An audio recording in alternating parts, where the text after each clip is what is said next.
Hi, everyone. I'm Uzoma Eze, your host on the Africans in Diaspora Engagement Series, hosted by Aid Money.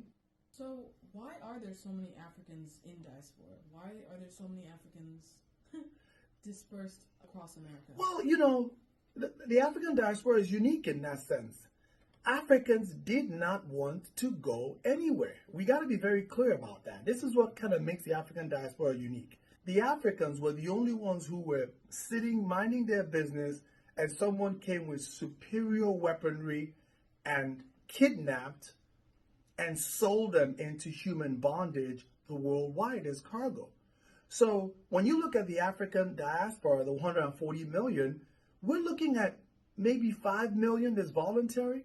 That's 135 million who were here involuntarily. I mean, some of the statistics between the 1500s and 1866, we see 12.5 million Africans who were brought forcibly from Africa into the rest of the world. So the African diaspora has that uniqueness in it, in that these are not people who ever contemplated leaving Africa. And so when you even look at the second generation of African diaspora, who I call the Junior Diaspora, that includes myself, yes, you can argue that we voluntarily left. But when you've seen brain drain, I mean, you have to understand the nature of slavery. They didn't take the weakling, okay? They probably wouldn't have taken me. I'm not tall enough, strong enough, smart enough, fast enough. They needed the strongest, the most hardy, the most resilient, the most healthy.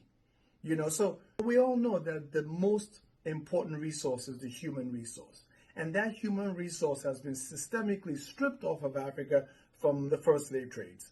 So what you've seen is Africa kept losing its best asset over a period of hundreds and hundreds of years, getting to the point where people like us, we left voluntarily, but we left voluntarily because most of our minds, our spirits, and our bodies had already been taken. Wow. Thank you for that answer. My last question is, do people study diaspora? I think we've identified about 14 institutions of higher learning in this country that have an African diaspora's study department or chair or group.